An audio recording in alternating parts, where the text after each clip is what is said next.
उ पुरुषोत्तम के लड़का बाना सुमेर उ शगुन लेके आ रहल बा। पराग यहाँ आए वाला बाई बात भैया के पता बा का? अरे उनका पता होखत का उ आवे देते। बाबूजी, लक्ष्मी मैया के मूर्ति काहे मंगवेले बानी? बेटा जी आपके ससुराल भेजे खातिर। ये माँ सरस्वती की मूर्ति अच्छा से बांध के पैक कर दी। हमार बेटी के खास आग्रह पर भेजे के बा। वो कहा न कि हमार भी दिल रहे अनुराग बाबू के देखे के। अनुराग या अनुराग जी के बाबूजी होखत तो पता ना ई शगुन के का होता।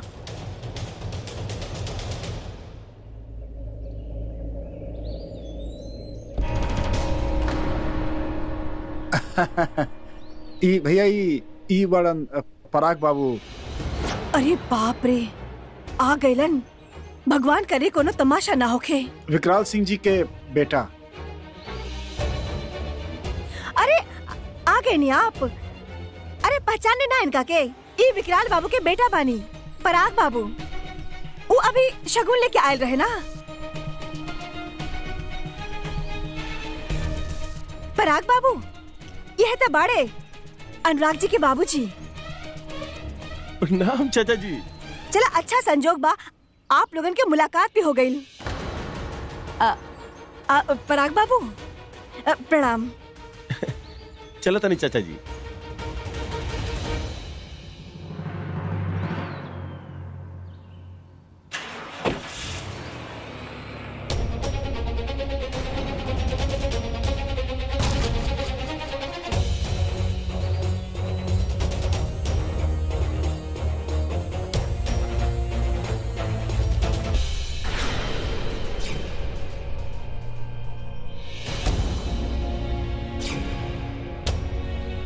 ये सब कहा? अरे का है सब? शगुन के सामान हा, विकराल जी भिजवले मानी। हमरा मना कैले के बावजूद हिम्मत कैसे भइल तू लोगन के इस शगुन लेवे के? अरे हम मांगे खातिर थोड़ी गइल रही, खुदा ही आके देके गइले तो हम का करती? अरे मना कर दे तू लोग के। समझो तू की रिश्ता नहीं क्या हो सका। काहे कि 1 घंटा पहले कहीं और से शगुन आ चुकल बा। हमार एके गो लड़का बा बियाह के खातिर, और ओकरा खातिर 2 जगह से शगुन नहीं ले सका। करके शगुन के हम शगुन ना माने नी, और हम तो मुंह पर कह देले बानी कि हमरा सोचे के तनी समय चाहिए। लेकिन ये गुंडा लोग खातिर ना हमरा सोचे के भी समय ना चाहिए। हम लड़का के सामने खाली ये खातिर चुप रह गए नहीं काहे कि हमरा ये घर के इज्जत के ख्याल बा। अरे इतना ही इज्जत के ख्याल रहे तो इतना बड़ा घर के रिश्ता ठुकराई थी। बस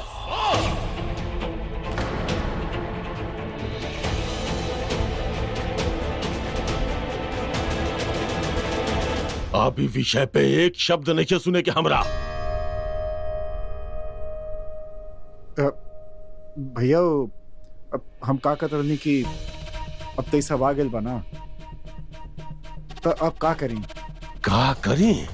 हाँ का करी? सबके बतावता नहीं हम का करी, बतावता नहीं।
ये कल चाहत रहे तोहरा।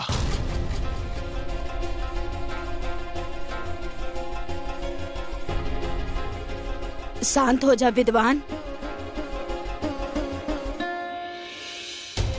सुना, और विकराल सिंह से लिहल पैसा ओकरा इज्जत से वापस कर दिया। एकरे में पूरे घर के इज्जत बा।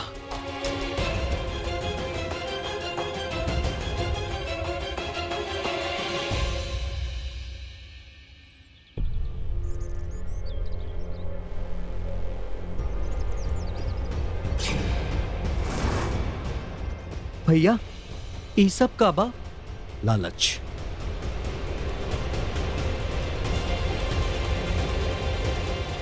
विशु तू ऊपर जाके खेला, हम होता नहीं।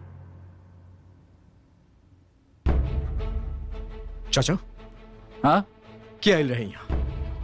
वो विकराल सिंह के बेटा पराग आयल रहे शगुन लेके। और ये सब ये तोहर बाबूजी के अलावा कर के सकेले। अरे उनका तो तमाशा करे की आदत है।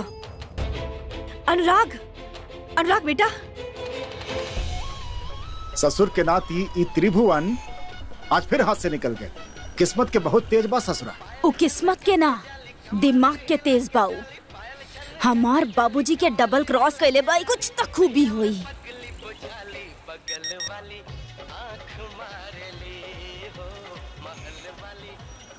पराग भैया के मैसेज, अनुराग जी के फोटो भेजले बाड़े।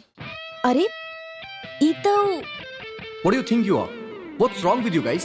Listen, whoever you are, you have no right to punish somebody like on the road. You're not a court.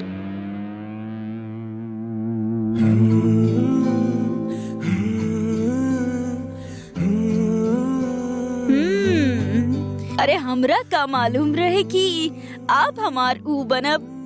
दा तेरी ना तो ओ दिन ना हम इतना बदतमीजी ना करती। अब पता ना भगवान हमार सुन ले या फिर भगवान के कहा हम मान लेनी। बाकी जौन भी बा हमार ऊ बहुते अच्छा बाड़े। आपके पता बा हमार बाबूजी हमार पसंद के हर चीज हमरा लाके देवेले। लेकिन अब आपके पसंद नापसंद तो हमरा समझे के पड़ी ना अनुराग बाबू। नारद जी दीदी। तू हमेशा से हमरा के ई बतावेला कि तू बहुते पढ़ल लिखल बाड़ा। जी दीदी, जी बिल्कुल। तो अब हमरा के ई बताबा कि लंदन से जे लोग यहाँ हमनी के देश में आवेले उनका हमनी के देश के का अच्छा लगेला। ये तो बहुत हार्ड सवाल बा। वैसे बाहर से जे भी आवेला बनारस बहुत चाला, ते ए हिसाब से सबके बनारस बहुत पसंद बा। ए चुप। अब का अनुराग बाबू खातिर हम बनारस बन जाई? ना ना दीदी, ना ना ना ना। अरे और केहू के मालूम बा का? वैसे दीदी जी हम सिनेमा में देखले बानी कि विदेशी आदमी के ना गांव गाय गोबर बहुत पसंद आवेला। बकती करता रे। अब का दीदी वो गोबर पाते हैं।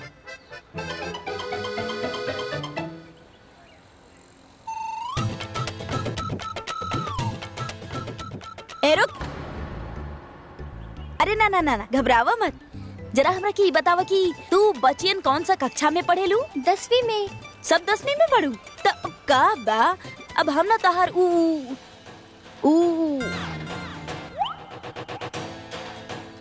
अरे अंग्रेजी शब्द नहीं था। अरे ऊ का होखेला? अरे लिखेले ना टेस्ट टेस्ट टेस्ट टेस्ट।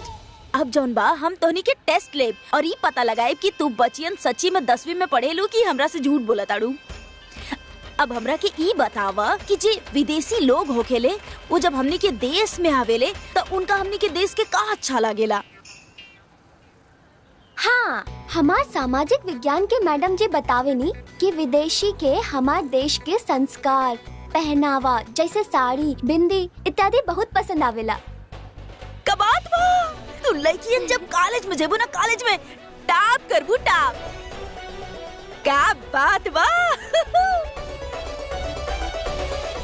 आई ना पापा, ई मधु दीदी बानी। 4 महीना पहले इनकर पति के एगो एक्सीडेंट में मौत हो गई। कुछ दिना बाद इनका ससुराल वाले इनका से झगड़ा करे लागल और फिर इनका के घर से बाहर निकाल देले।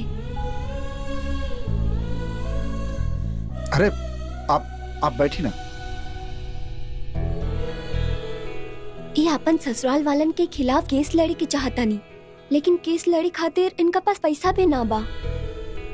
ता हम इनका से कहनी कि हमार पापा इनका केस बिना पैसा के लड़ी है ना। काहे ना बेटा, बिल्कुल लड़ा। अगर इनके साथ अन्याय भइल बा तो हम इनकर केस जरूर लड़ा। फाइल इली हमार फाइल। जी।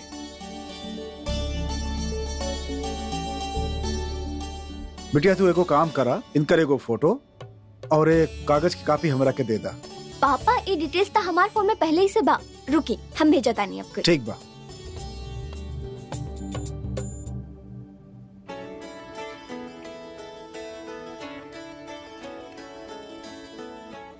अरे बिटिया तू हंस कर हल बाड़ू, भेजा ना फोटो। हाँ हाँ पापा, हम अभी भेजा तानी।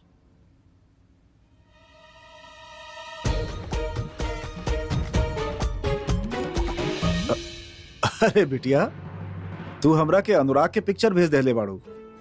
पापा हम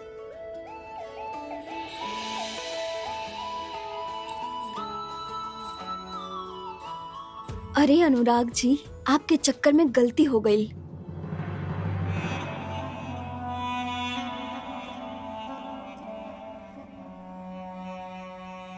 विद्वान, आज तोरा पंचायती खातिर जाए के रहे ना? ब्लॉक पंचायती जाए के मौका फिर मिल जाई माँ, लेकिन ये जो चल रहा बा माँ, हमनी के घर में सब खत्म कर दी ही। फिर तो ये घर के विनाश होके से पंच परमेश्वर भी ना बचा सकेले। का कहीं हम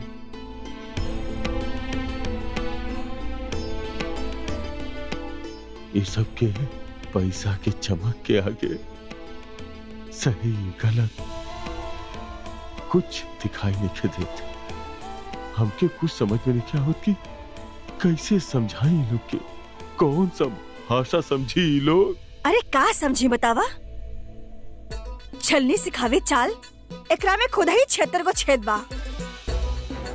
तुहार बाबूजी तो ना समझी, हमरा उम्मीद बा कि तू समझवा।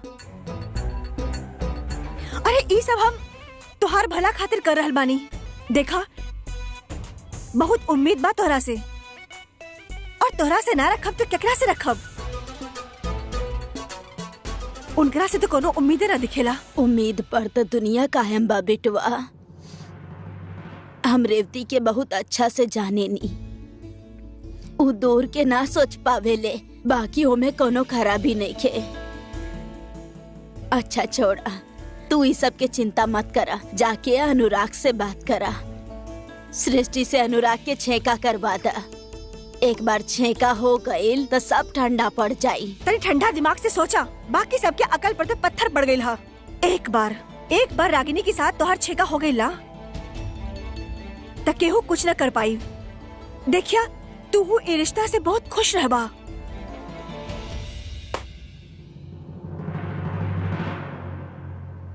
माँ, जौना रिश्ता के बुनियादी लालच पे टिकल होके, वो रिश्ता से कबो केहू के भला ना हो खेला। उसे लालच जरूर पूरा हो खेला, लेकिन जरूरत ना। सही कहला, एकदम ही सही कहला तू। बा हमरा की लालच, तोहरा के खुश देखे के, तोहरा तरक्की करत देखे के, तोहरा के बहुत बड़ बनत देखे के, ताकि दुख तोहरा से कोसों दूर रही। और एकरा खातिर हमरा से जे बन पड़ी हम करब, और जरूर करब। ना ही पैसा और ना ही कोनो जमीन बचल बा हमरा पास, और तोहार शादी ही आखिरी उम्मीद बा।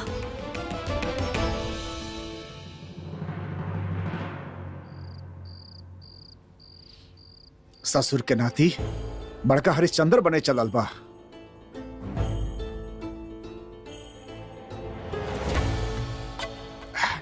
एक घर के बारे में कुछ सोचा, एक न एक नया हरिश्चंद्र पैदा हो जालन।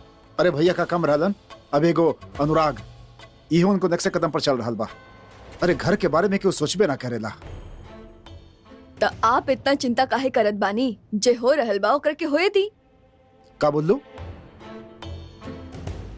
अरे तोहरा जिसन का मकल से हमरा के ऐसा ही बात सुने की उम्मीद रहे, काहे होके दी? अरे कोनो मजाक बा का? पुश्तन से राज करत आनी हमनी यहाँ। जवार में तूती बोलत रहे हमनी के सिंह परिवार के।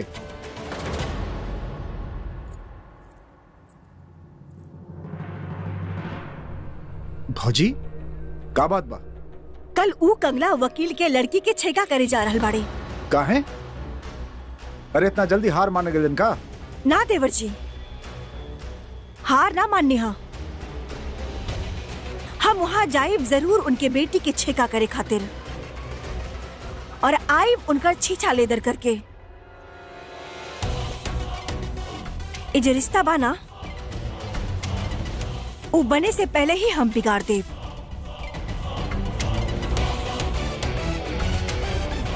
अच्छा, ये बात बा का?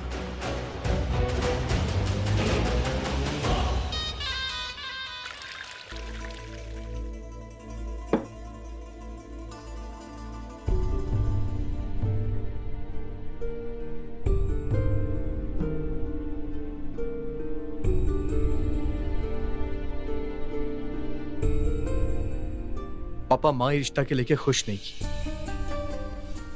और हम उनके दुखी ना कर सकेली। और वैसे भी हमके अभी शादी में कोनो दिलचस्पी बाना, और ये सब चीज के लेके घर में कलेश होके ये सब हमके देखल अच्छा ना लागेला। पापा हम अभी शादी करे ही ना चाहिए। हम लंदन में वो जॉब खातिर अप्लाई कर ले बानी, हम वहीं जाके रहे चाहता नहीं। उता आप सबके खुशी खातिर हम चुप रहने। हम वो ई घर की खुशी की खातिर चुप हो जात बानी।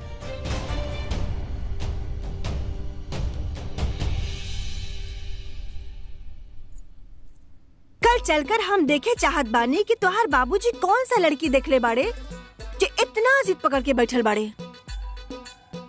अरे भाई, हम तो सिर्फ तोहार शादी देखे के चाहता नहीं, और ओकरा से तू भाग ना सकबा। हाँ,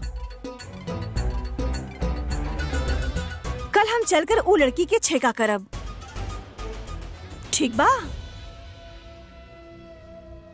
अरे अब तक गले लग जा। शाबाश बेटा, शाबाश। फक्कड़ वकील के बैंड हम बजाइब।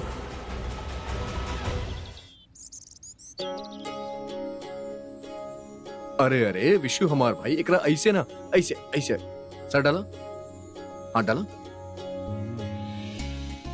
Very good. और एकरा बाहर ना, ई अंदर, ठीक बा? और ई कॉलर बाहर, और बाल परफेक्ट।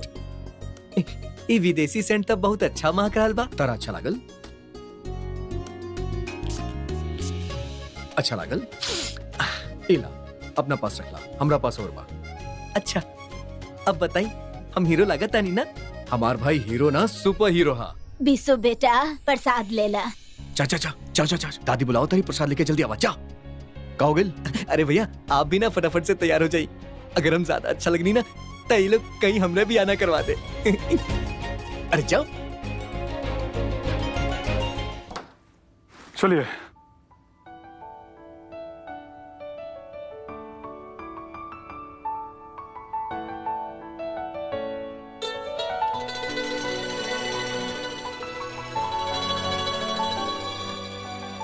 वाह, का बात बा, बहुत सुंदर लग रहा बानी आप। अरे आप कैसन सजल सजल देख के तो हमके आपके छेका याद आ गई। सच कही ना, तो आप कैसे देख के तो लगवे ना करेला कि आप 45 साल के बानी।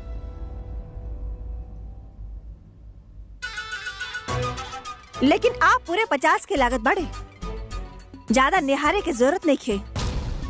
चलिए वरना देर हो जाई।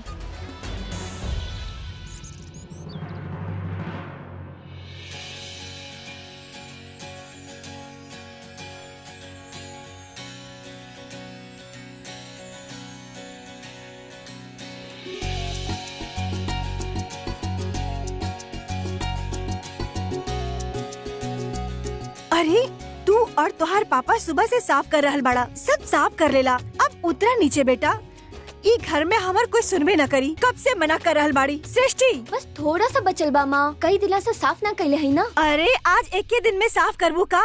उतरा नीचे बेटा, तैयार हो जा, मेहमान के आवे के वक्त हो गया। सृष्टि बस 2 मिनट माँ।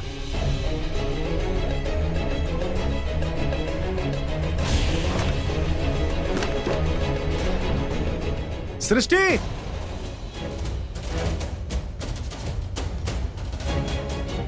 का भी बिटिया चोट तो ना आयल तोरा? अरे का करे नहीं आप भी? हम डॉक्टर के बुलाओ तरी जाके। अरे हाँ हाँ सही कहनी आप, जाई जल्दी से डॉक्टर के बुलाई। हाँ लेकिन दिमाग के डॉक्टर के बुलाई। हाँ आपके बेटी भी है ना, ओकरा के बहुत जरूरत बा ओकर। हाँ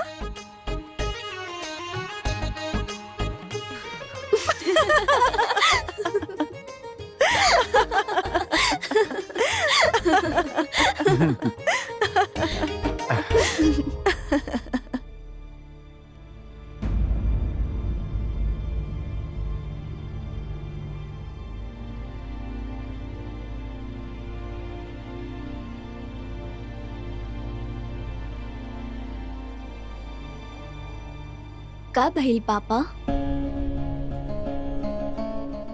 बिटिया अब से कुछ दिन बाद हमने तुम्हारी हंसी खातिर तरस जाई। ये बेटी इतना जल्दी बड़ा कहाँ हो जाली?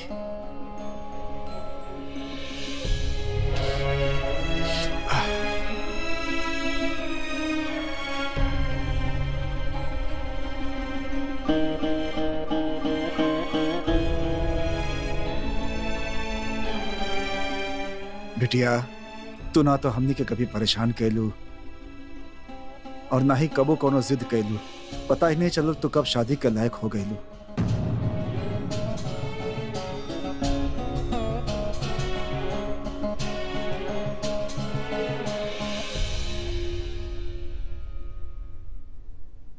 पापा एगो काम करतानी, इस शादी वादी कैंसिल कर देतानी, फिर ओकरा बाद हम आपके तंग कर करके इतना परेशान करब, ओकरा बाद पता चल जाए कि हम बड़ा हो गए बानी। हाँ ठीक है तो बाना, हम अनुराग से कह देव कि ऊ वापस विदेश चल जाई। काहे जी का कहत बानी आप?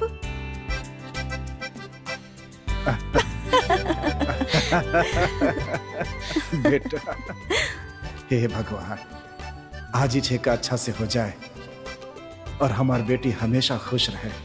आज वो वकील के लड़की के ना, ओकर पूरा परिवार के छेकब हम।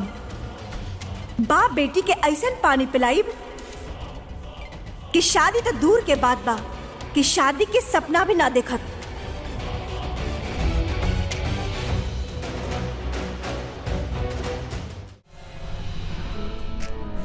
रंग बदल बदल के क्यों चहक रहे हैं दिन दोपहरिया। तेरी की साला समझे में ना रहल कि कौन सा सीधा बा और कौन सा उल्टा।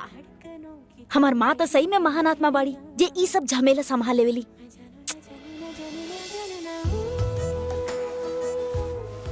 रुका हम बतावतानी कैसे पहनल जाला। हमरा मालूम रहे अम्मा जरूर आई। हम साड़ी मंगवाई और ये बात मार्केट में ना फैले, ऐसा हो सकेला का? वैसे खुश तो बहुत होगा बाप का। चलो पहना दो अभी झमेला के।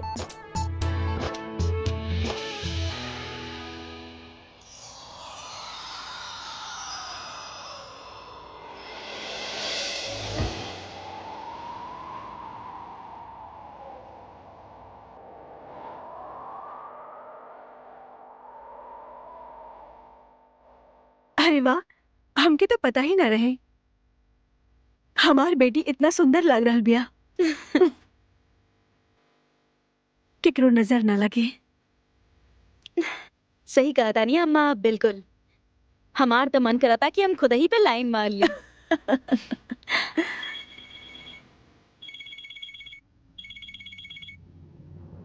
हाँ नारद का त्रिभुवन दिखाई देलस। अब न बची हूँ कुकुरमुता। गाड़ी निकाला, हम अभी आवता नहीं। अरे अरे कहाँ जा रहल बाड़ू ऐसे में? स्कूल में जाता नहीं पढ़े। अरे गिर जाइबू साड़ी में। रुका। तेरी की। अरे रुका बेटा, किताब तो यही बोलले जात रहली हम।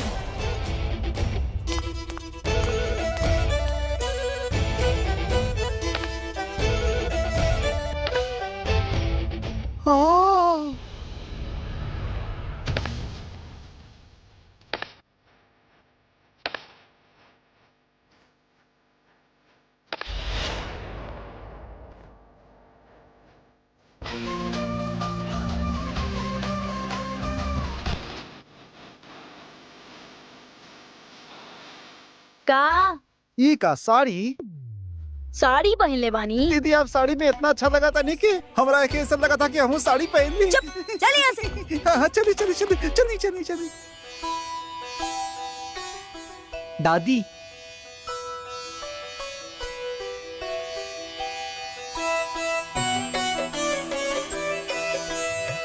जय दुर्गा माई। विशु इला प्रसाद। अरे वाह, आज तो तू बहुत अच्छा लगा तारा। वहाँ जाके नजर मत लगवा ली हा।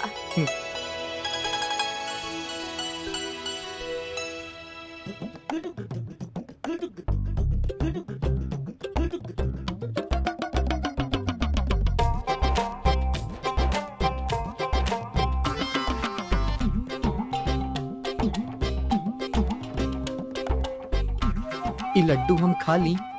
भगवान जी माफ करिया। विशु भैया,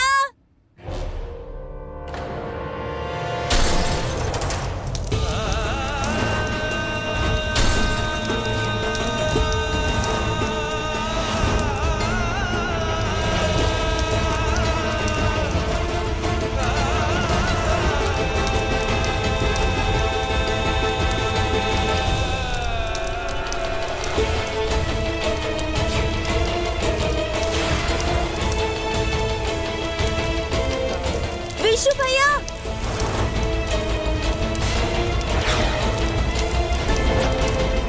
विशु भैया, मम्मी, पापा, विशु भैया के देखिए क्या हो गए। विशु, काकी, चाचा, भैया जल्दी आई। विशु, विशु, विशु विशु, विशु को तो आज से डर लगेला। अरे पानी ले आवा। अरे केहू पीछे करा विशु के, ओकरा बहुत डर लागेला आग से।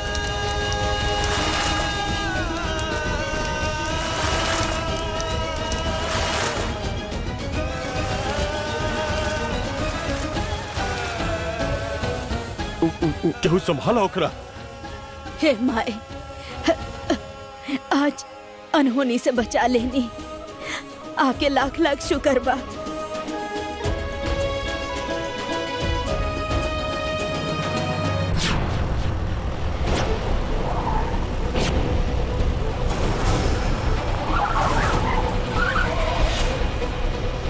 भगा, पकड़ ये त्रिभुवन के हाथ छोड़ अपना। ये त्रिभुवन के लगा ना गाड़ी छेदी। भगावा। अरे क्या कर देला?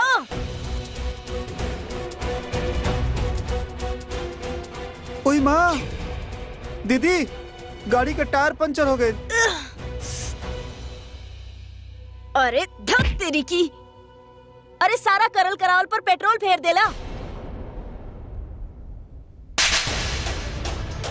एक बात बतावा, उ त्रिभुवन के बाइक काहे पंचर ना भइल? अरे देख के ना चला सकेला का?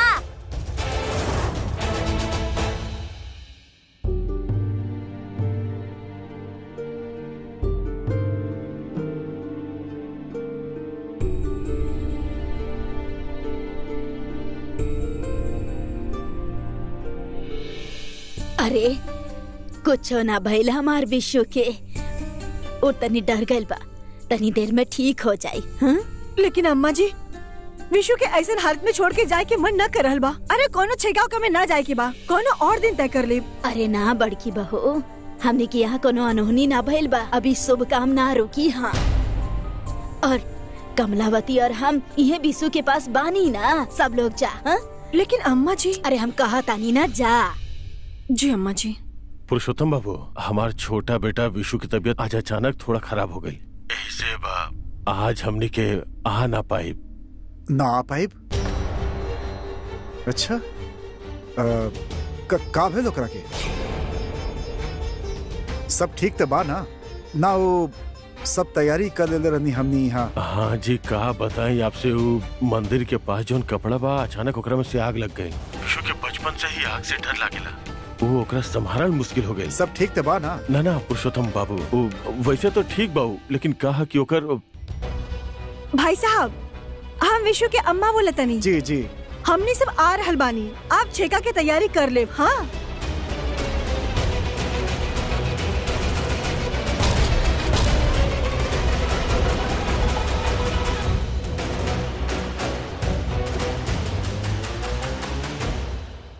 लेकिन विशु। अरे अम्मी अम्मा जी और छोटकी बानी ना, वो ध्यान रखिए विशु के। अब छेका टाल तो ना सकेनी ना। कैसन बात कर रहल बानी आप? हमार विशु बदहवास पड़ल बा और आप चाहता नहीं कि हम ओकरा ऐसन हाल में छोड़ के ई छेका में जाई। हाँ विद्वान, और हमहू ये चाहे नहीं। माँ, विशु के ई हाल में छोड़ के गई ठीक बा विशु का? के हमेशा कमलावती ही संभालता आइल बाड़ी और हम तो यही बानी। लेकिन ई घर में अब शादी के बाद के और टालल ठीक ना होई। पहले ही घर में कम महाभारत ना भइल बा। लेकिन कहूँ भी जाए से पहले हमने ओकरा डॉक्टर के पास ले जाए के पड़ी। अरे बेटा, विशु के डॉक्टरन के दिखा दिखा के थक चुकल बानी हम। विशु के आँख से डराइल पता न कब जाई। भगवान ही कुछ चमत्कार करी है तबे कुछ। अरे विशु का कुछ न भइल है। हम हो तो ये कह रहल बानी, कुछो न भइल बा हमार विशु के। अरे जाई आप लोग। बड़की तू आवा हमरा साथे, विधि को कुछ सामान देवे के बा। जी अम्मा जी। PWD के टेंडर के आखिरी तारीख घोषित। सरकार नया हाईवे नया पुल बनावे के टेंडर के आखिरी तारीख घोषित कर दिले बा। PWD विभाग के अनुसार ई महीना के 30 तारीख तक टेंडर स्वीकार कइल जाई। ई का बाबूजी? टेंडर भरे के आखिरी तारीख भी निकल गई और हमार टेंडर अभी तक गयल भी ना। वो इंजीनियर उस दिन गंगा जी से बाहर निकलल की नहीं? बाहर निकल आयल रहनी विकराल जी, बस ठंड बहुत खा गई रहनी। वो काहे ना निमोनिया हो गई रहे। जैसे ही ठीक भईनी हम आपके सेवा में हाजिर हो गई नी। इंजीनियर साहब, ई हाईवे पर लड़की से ज्यादा खतरा इंजीनियर लोगन पे होखेला। डुबकी लगाई। और अगर ठीक ना होती तब भी हमके आपके आदेश माने के रहे ना। रागिनी जी भी वह समझे ले रानी ना हमके उस दिन। बैठा engineer. Thank you.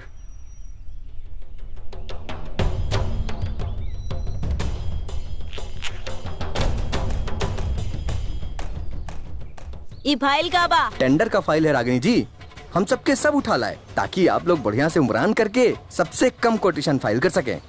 Come quotation? जी। हम काहे सबसे कम कोटेशन भरेंगे भाई? अरे कैसन बात कर रहल बड़ी? धत तेरी के पराग भैया, अरे कैसे समझाई आपके? अरे आप ये समझ ली कि कम कोटेशन वाला के ही टेंडर मिलेला। तो हमनी कम कोटेशन डालब तही ना ठेका हमनी के हाथ में आई। समझनी की ना? हम तो कुछ और ही समझत रहनी। आप काहे इतना ज्यादा समझे ले? आपन छोट से दिमाग पे इतना जोर काहे डाले ले? एगो बात बताई, कौन जन्म के दुश्मनी निकाल रहल बानी आप? काहे अवतरित भइल बानी आप हमारे यहाँ? बाबूजी,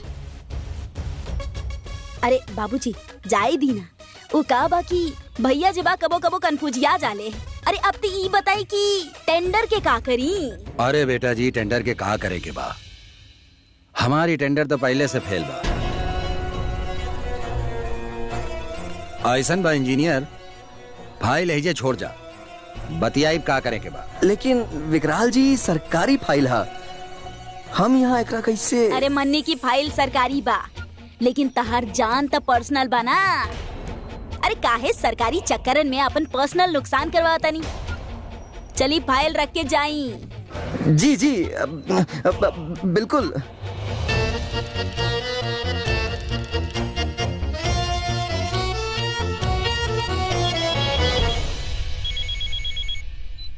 हाँ नारद, हम अभी आवता नहीं। बाबूजी एक बहुत जरूरी काम याद आ गई, हम अभी आवता नहीं। ठीक बा बेटा जी।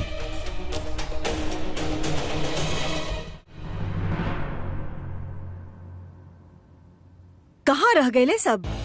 काहे इतना समय लगा बताड़े? भैया और अनुराग जन बाड़न वो विशु के कमरा में बाड़न। ते भौजी को बात समझ में ना आए। जब ही छेका में जल कैंसिल हो गए रहे तो आप कहाँ जिद करता नहीं जाए के? देवर जी वहां जाए के हमेशा की खातिर तो कैंसिल ना होत रहल ना। वो आज का बात कल पर जात रहे। वो कहले ना, कल करे सो आज कर। ये बात भी ठीक बा। अभी के आगे देखी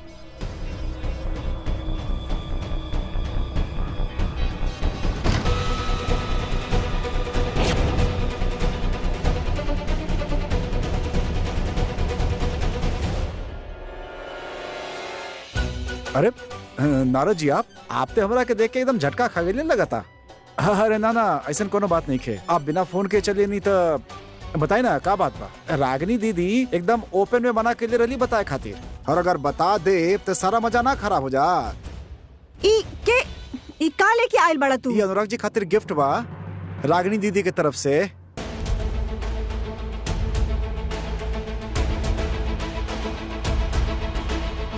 रागिनी के रिश्ता बिना खत्म कैले सृष्टि के यहाँ तो हम जा रहल बानी, लेकिन यही बात अनुराग जी के बाबूजी के पता चल गई ना तब भौकाल मचा दी है।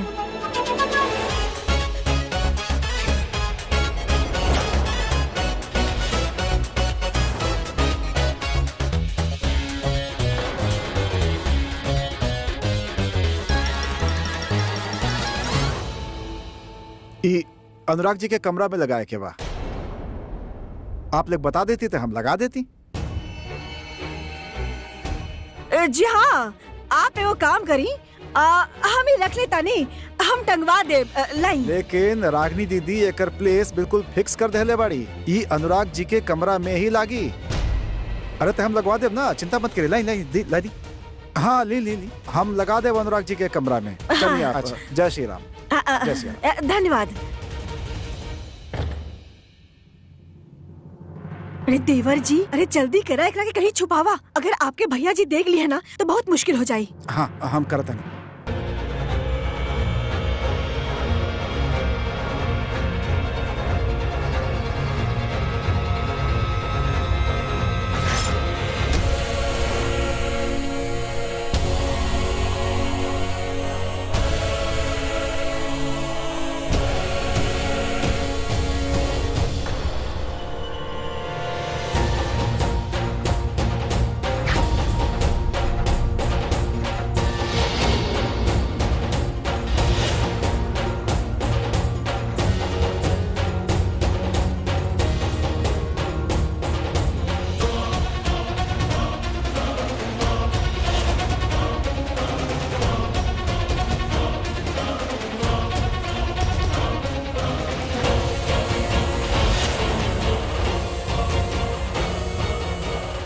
बच गई नहीं।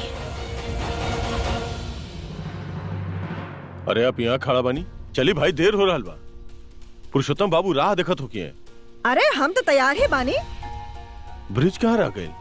वो आवत बानी बस। अरे ब्रिज भैया इधरे बानी हम। वो लघु शंका आगे रहे। चलिए चल जा। अरे दिव्या, हमार पर्स और थाल लेके आवा। जल्दी करा। लावा। घर कैसन बा उनकर? आप जाइब ना तो एकदम महल लागे लागे। का मतलब? मतलब घर तनी पुरान बा, पुताई हो गइल बा, लेकिन बाकी ज्यादा मौका ना मिलल ना बातचीत करे के। वो लोग भी बहुत जल्दबाजी में रहलन। अनुराग बाबू से मिलला की ना? दीदी जी, मौके ना मिलल और हम तो दरवाजे से ही वापस आ गई ना। धत तेरी की। अरे हमरा के तो ऐसा लागत आ कि हम ही उनका से पहले मिल ले। मुलाकात तब बहुत ही जरूरी बा, बाकी भगवान भरोसे। चला।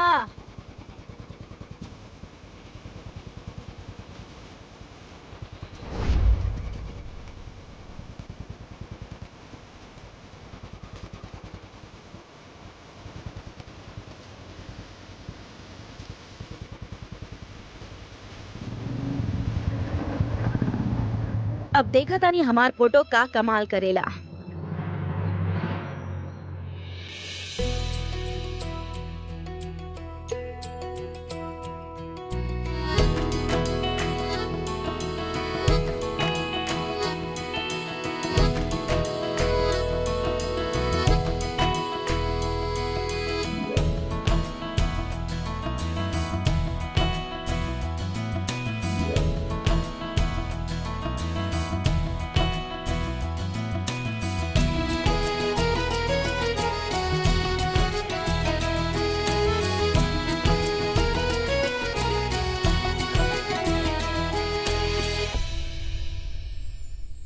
ये हमार धर्म पत्नी। नमस्ते। नमस्कार।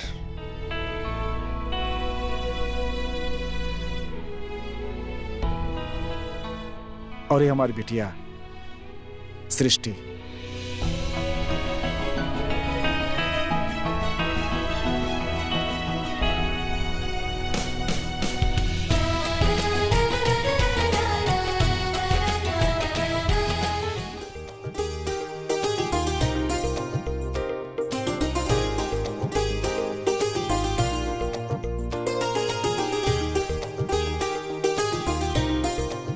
अनुराग बाबू, आप सृष्टि से बातचीत कर लेती तो अच्छा होगा। कहा जिंदगी ते ई दोनों लोग के ही गुजारे के बाद हमने तो बस अपन जिम्मेदारी निभाई है ना। जी जी बिल्कुल। सृष्टि बेटा, अनुराग के अपने साथ ले जा, बात कर ला। अब इतना भी का जल्दी बाबती आवे कि अकेले में? हाँ, हमार मतलब पहले रस्म तो हो जाए।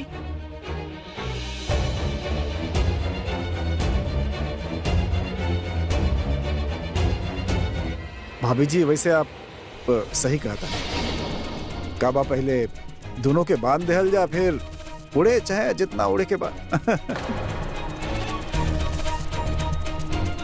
अब इहो ठीक बा। ता चले फिर रस्म पूरा करी।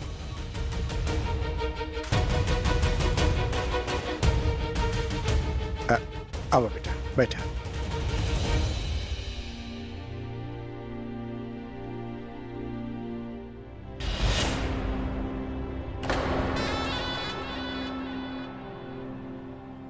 भाभी जी, आज के दिन तो बिटिया की साड़ी पहना देती।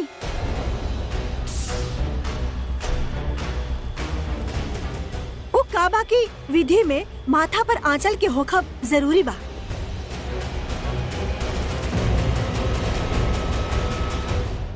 अब कैसे हुई?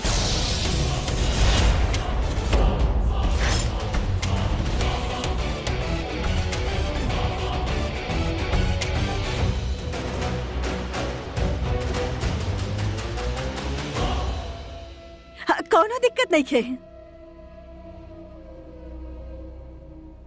आंचल तो बाना तोहरे पास, दुपट्टा ही रखला माथा पर।